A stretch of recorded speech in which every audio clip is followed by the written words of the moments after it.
India Legal presents Courts Roundup.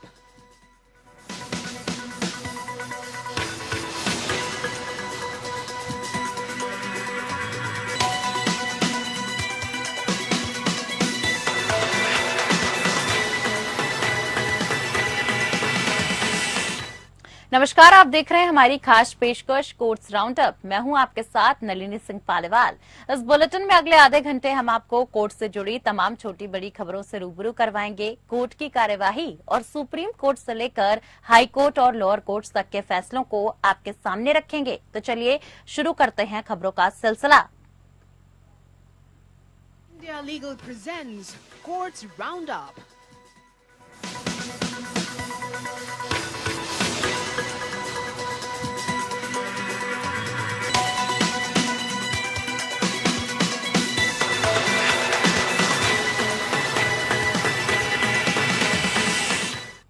सार्वजनिक क्षेत्र के बैंकों के कर्मचारियों को एम्प्लॉयर से कई तरह की सहूलियतें मिलती हैं। इनमें एक सहूलियत इंटरेस्ट फ्री या रियायती ब्याज दर पर मिला लोन भी शामिल है। वहीं बैंक कर्मचारियों को मिलने वाले इसी तरह के लोन पर सुप्रीम कोर्ट की कलम चल गई है।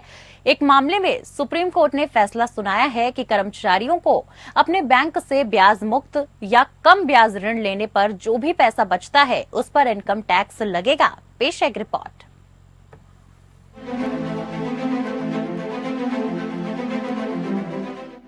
देश भर के बैंक कर्मियों को सुप्रीम कोर्ट से बड़ा झटका लगा है।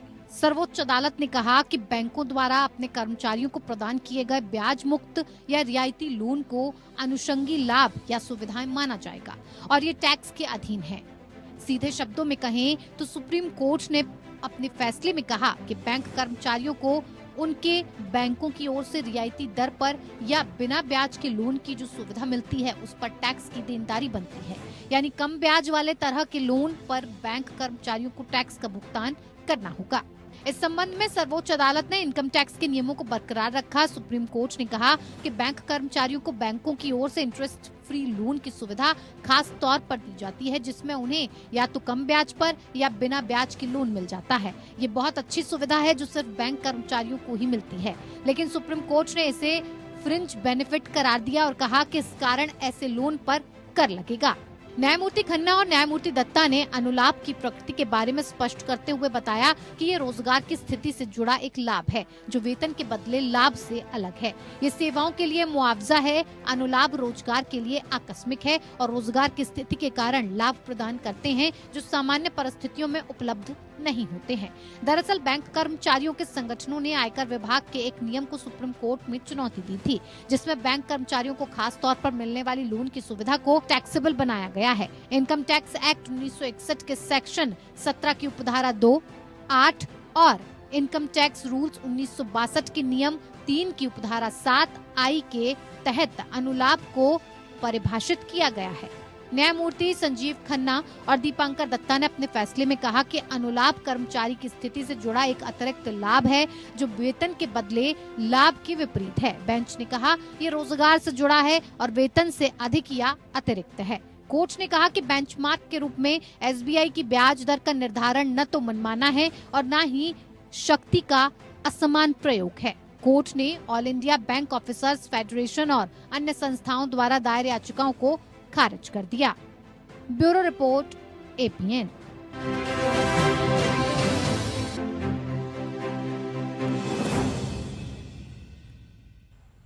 सुप्रीम कोर्ट कथित शराब नीति घोटाले से जुड़ी मनी लॉन्ड्रिंग केस में दिल्ली के मुख्यमंत्री अरविंद केजरीवाल को अंतरिम जमानत देने पर 10 मई को अपना फैसला सुनाने वाला है। इससे एक दिन पहले यानी गुरुवार को ईडी ने अंतरिम जमानत याचिका पर अपना विरोध दर्ज कराते हुए सुप्रीम कोर्ट में हलफनामा दायर किया है। बता दें कि ईडी ने कहा है कि चुनाव प्रचार करने का अधिकार न तो मौलिक न संवैधानिक और यहां तक कि कानूनी अधिकार भी नहीं है। ईडी की जानकारी में ऐसा नहीं है कि किसी भी राजनीतिक नेता को चुनाव प्रचार के लिए अंतरिम जमानत नहीं दी गई है, भले ही वो चुनाव भी क्यों ना लड़ रहे हों। पेश है एक रिपोर्ट।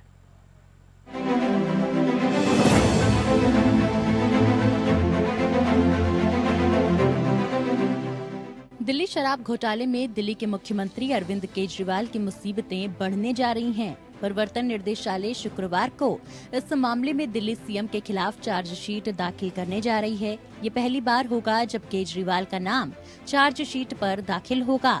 ईडी अपनी चार्जशीट में केजरीवाल का नाम मुख्य साजिशकर्ता और किंगपिन के तौर पर दर्ज करने जा रही है। प्रवर्तन निर्देशालय का दावा है कि उसने अरविंद केजरीवाल से जुड़े मनी ट्रेल का पता लगा लिया है। ईडी ने अरविंद केजरीवाल की अंतरिम जमानत का विरोध करते हुए कहा है कि चुनाव के लिए प्रचार करने का अधिकार न तो मौलिक अधिकार है, न ही संवैधानिक अधिकार और न ही कानूनी अधिकार ही है। ईडी की ओर से ये हलफनामा सुप्रीम कोर्ट द्वारा केजरीवाल के अंतरिम जमानत पर सुनवाई से एक दिन पहले दाखिल किया है। ईडी ने अपने हलफनामे में कहा है कि किसी भी राजनीतिक नेता को चुनाव लड़ने के लिए अंतरिम जमानत नहीं दी गई है, चाहे वो चुनाव लड़ने वाला उम्मीदवार ही क्यों न हो। ईडी का कहना है कि अगर अरविंद केजरीवाल को जमानत दी गई तो इससे एक मिसाल कायम होगी और दागी राजनेताओं को चुनाव की आड़ में अपराध करने और जांच से बचने का मौका भी मिल जाएगा। ईडी का कहना है कि राजनेताओं की न्यायिक हिरासत में चुनाव लड़ा है और कुछ ने तो जीत भी हासिल की है, लेकिन उसके आधार पर कभी अंतरिम जमानत नहीं दी गई। शुक्रवार को सुप्रीम कोर्ट केजरीवाल की अंतरिम जमानत पर भी सुनवाई कर सकता है। इससे पहले सुप्रीम कोर्ट ने सुनवाई के दौरान उनके वकील से पूछा था कि केजरीवाल ने 9 बार समन क्यों टाला।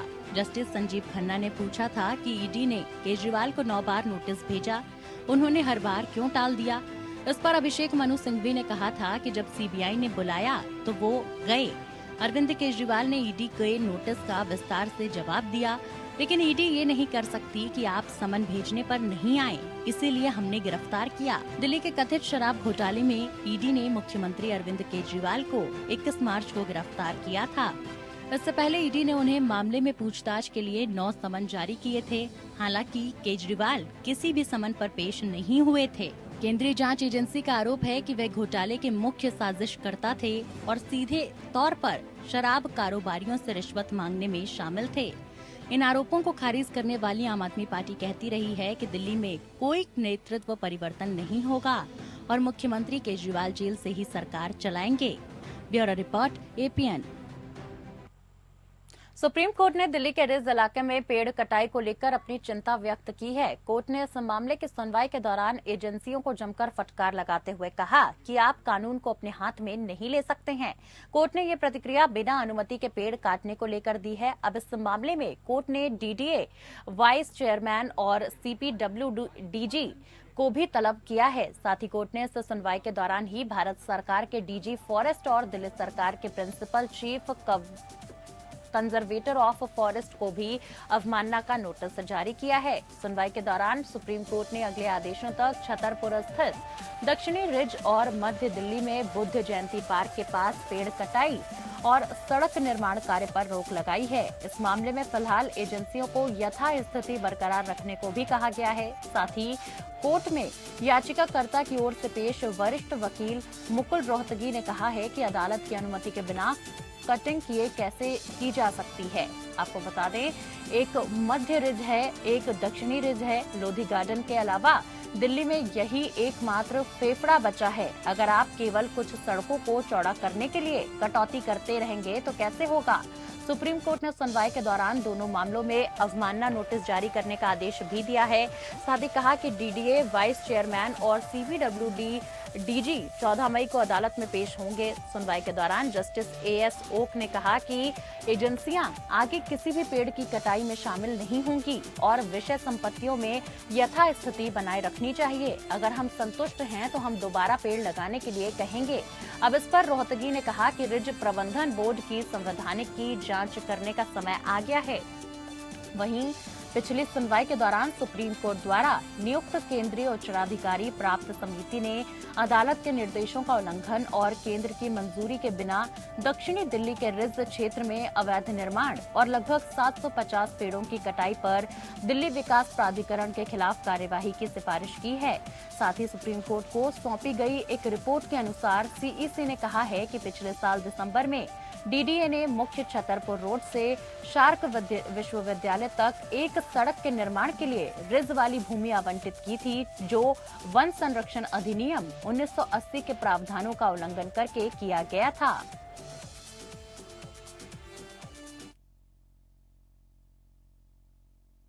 तो दिल्ली में जो रिज एरिया है, इसमें सदर्न रिज एरिया और सेंट्रल रिज एरिया है, इसमें फॉरेस्ट में डिस्ट्रक्शन चल रहा था, जिसमें CPWD वाला कुछ कंस्ट्रक्शन चल रहा था और DDA इसको डिस्ट्रॉय कर रहा है। इसके लिए हमने याचिका कंटेम्प्ट यहाँ पे फाइल करी थी कि बावजूद इसके कि इसमें सुप्रीम कोर्ट की इनकी पहले एप्लीकेशन खारिज हो चुकी है कि इसको आप इनकी परमिशन रिजेक्ट हो चुकी है, उसके बावजूद इन्होंने यहाँ पे कंस्ट्रक्शन चालू करा है। इसके लिए हमने कंटेम्प्ट फाइल करी थी।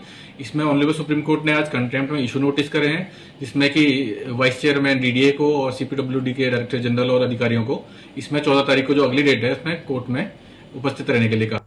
कि पश्चिम बंगाल में एक नाबालिग लड़की के यौन उत्पीड़न के मामले पर कोलकाता हाई कोर्ट के एक फैसले पर सुप्रीम कोर्ट ने स्वतः संज्ञान लिया है। इसमें युवा लड़कियों को यौन इच्छाओं को नियंत्रित करने की सलाह दी गई है। साथ ही पश्चिम बंगाल सरकार ने कोलकाता हाई कोर्ट के फैसले के खिलाफ सुप्रीम कोर्ट में अपील दायर की थी। जस्टिस अभय S ओक और जस्टिस उज्जवल भुइया की बेंच में एमाइकस क्यूरी माधवी दीवान ने कोर्ट को सुझाव दिया कि लड़कियों की क्लिनिकल काउंसलिंग कर समुचित परामर्श दिया जाना चाहिए।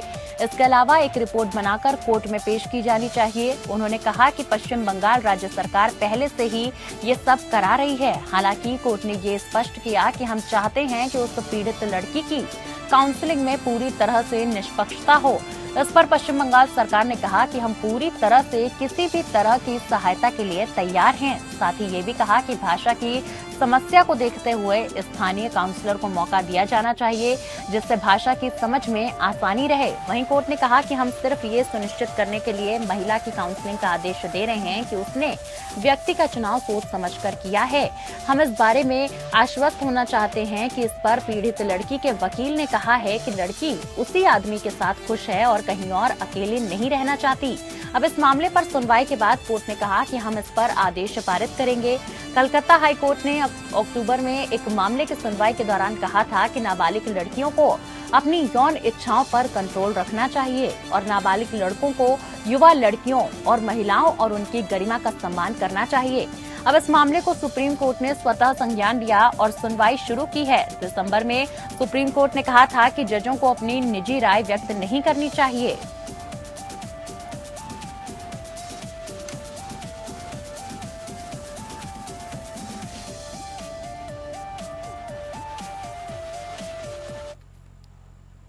सुप्रीम कोर्ट ने किशोर न्याय मसले पर सुनवाई की। ये देखते हुए किशोर न्याय यानी कि बच्चों की देखभाल और संरक्षण अधिनियम 2015 या JJ एक्ट के तहत किशोर न्याय बोर्ड या JJB के प्रारंभिक मूल्यांकन आदेश के खिलाफ अपील करने के लिए कोई समय सीमा निर्धारित नहीं की गई।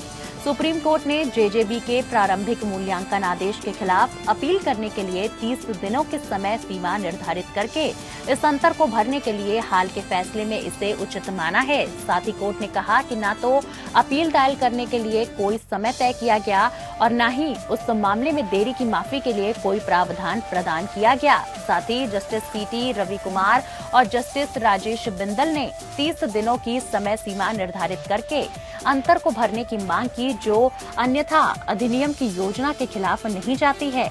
अदालत ने कहा कि हमारी राय में ये चूक है। अधिनियम को व्यवहारिक बनाने और अपील के वैधानिक अधिकार के प्रयोग के लिए समय सीमा निर्धारित करने के लिए जो हमेशा मौजूद रहता है, हम इस अंतर को भरना उचित समझते हैं, जो अन्यथा अधिनियम की योजना के विरुद्ध नहीं जाता है। हालांकि JJ एक्ट की धारा 101 उपधारा 2 JJB प्रारंभिक मूल्यांकन आदेश के खिलाफ अपील करने के लिए कोई समय सीमा निर्धारित नहीं करती है।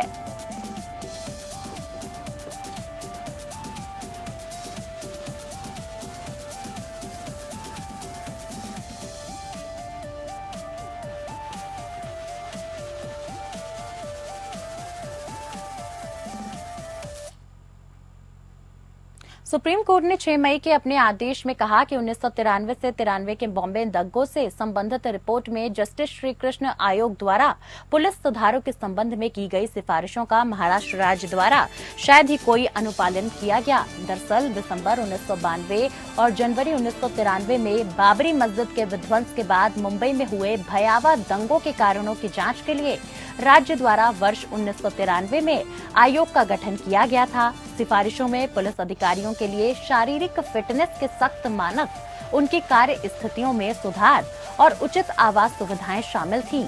अब इस संबंध में कोर्ट ने अपने वर्तमान आदेश में कहा कि महाराष्ट्र में पुलिस बल की कुल संख्या 2,30,588 है। हालांकि 1/4 से भी कम पुलिस कर्मियों को आवासीय आवास उपलब्ध कराया गया। बताया गया कि अब केवल 305 सर्विस क्वार्टर बनाने का प्रस्ताव है। ये जस्टिस श्री कृष्ण की सिफारिशों का शायद ही कोई अनुपालन है। अब इसे देखते हुए न्यायालय ने महाराष्ट्र राज्य के गृह विभाग के सचिव के साथ साथ पुलिस महानिदेशक को पुलिस बल के संबंधित सिफारिशों के कार्यान्वयन पर ध्यान देने का निर्देश दिया है। इन दोनों अधिकारियों को अन्य हितधारकों के साथ बैठकें करनी होती हैं। साथ ही जस्टिस अभय एस ओक और जस्टिस उज्जवल भुइयां की खंडपीठ उस मामले में दायर आवेदन पर सुनवाई कर रही थी, जहां कोर्ट ने 2022 में आयोग की सिफारिशों के क्रियान्वयन में संबंध में कई निर्देश पारित किए। साथ ही बता दें कि अन्य सिफारिशों में दंगों और हिंसा के पीड़ितों को मुआवजा देना और दोषी पुलिस अधिकारियों के खिलाफ अनुशासनात्मक कार्यवाही शुरू करना शामिल था। अब इन प्रस्तावों को राज्य सरकार ने भी स्वीकार कर लिया। कुछ निर्देशों के अनुपालन में कमी को ध्यान में रखते हुए न्यायालय ने राज्य को 19 जुलाई 2024 तक बेहतर अनुपालन हलफनामा दाखिल करने के लिए कहा है।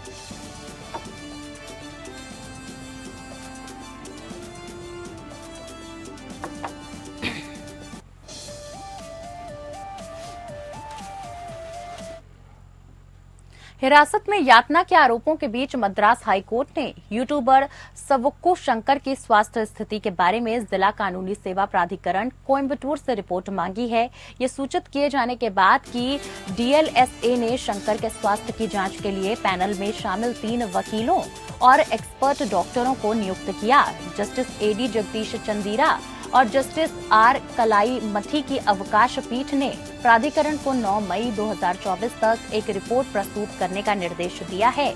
खंडपीठ ने शंकर की मां ए कमला द्वारा दायर बंदी प्रत्यक्षीकरण याचिका पर यह निर्देश दिया, जिसमें शंकर को हिरासत में दी गई कथित याचना की न्यायिक जांच करने और उसे सरकारी अस्पताल में पर्याप्त मेडिकल उपचार देने की मांग की गई। साथ ही शंकर को महिला पुलिस अधिकारियों के खिलाफ अपमानजनक टिप्पणी करने के लिए महिला पत्रकार की शिकायत के आधार पर 4 मई को कोयम्बटूर पुलिस ने गिरफ्तार किया था और 17 मई तक न्यायिक हिरासत में भेज दिया गया था। अब शंकर की मां ने दावा किया है कि हिरासत में रहने के दौरान पुलिस ने शंकर पर बेरहमी से हमला किया, जिससे उसे गंभीर चोटें आई हैं। अब इससे उसका दाहिनी हाथ टूट गया है। उन्होंने आगे आरोप लगाया कि जेल अधिकारी पर्याप्त उपचार प्रदान करने में भी विफल रहे, जो उनके मौलिक अधिकारों का उल्लंघन है।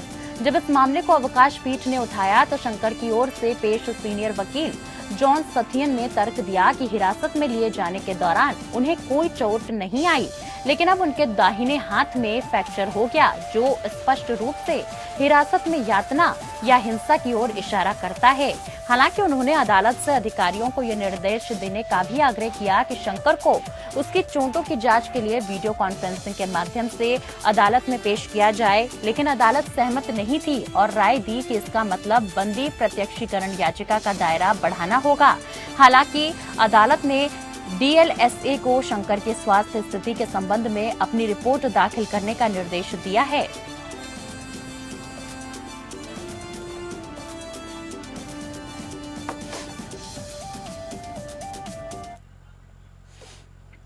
झारखंड हाईकोर्ट ने राज्य के महाधिवक्ता राजीव रंजन और अतिरिक्त महाधिवक्ता सचिन कुमार को उनके खिलाफ आपराधिक अवमानना कार्यवाही शुरू करने की मांग वाली याचिका में बड़ी राहत दी है। ये याचिका जस्टिस संजय कुमार द्विवेदी को एक मामले से अलग करने की मांग करते हुए कथित टिप्पणियों और आचरण से उपजी हैं। साथ ही बता दूं कि हाईकोर्ट की एकल पीठ ने एक हत्या के मामले में एक रिट याचिका को जब्त कर लिया था। 13 अगस्त 2021 को महाधिवक्ता ने याचिकाकर्ता के वकील की एक सुनी सुनाई टिप्पणी का हवाला देते हुए जस्टिस द्विवेदी को मामले से अलग होने का अनुरोध किया था। अब इसके बाद 1 सितंबर 2021 को अपना फैसला सुनाते हुए रिट कोर्ट ने प्रथम दृष्टता राय बनाई कि एजी और एएजी ने न्यायालय की आपराधिक अवमानना की है। फिर स्वतः संज्ञान लिया गया और कथित आपराधिक अवमानना के लिए दोनों को नोटिस जारी किए गए। हालांकि कार्यवाहक चीफ जस्टिस एस चंद्रशेखर और जस्टिस अंबुजनाथ की खंडपीठ ने याचिका को आगे विचार के योग्य नहीं माना और इसे खारिज कर दिया। तो वहीं पीठ ने कहा कि सीधे शब्दों में कहें तो आरोप तय किए बिना और विपरीत पक्षों को अपने आचरण को स्पष्ट करने का अवसर दिए बिना विपरीत पक्षों के खिलाफ आपराधिक अवमानना कार्यवाही दर्ज करने के लिए अदालत की अवमानना अधिनियम की धारा 17 के तहत संदर्भ बनाए रखने योग्य नहीं है। साथ ही पीठ ने उक्त निष्कर्ष के साथ अवमानना मामले को बंद करने का निर्णय लिया। वहीं 13 अगस्त 2021 को एजी ने अदालत को सूचित किया था कि मामले से संबंधित एक ऑनलाइन सत्र में याचिकाकर्ता के वकील का माइक्रोफोन अनजाने में चालू रह गया था।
और इसी के साथ कोर्ट्स राउंडअप में फिलहाल के लिए मेरे साथ बस इतना ही। नमस्कार। India Legal presents Courts Roundup.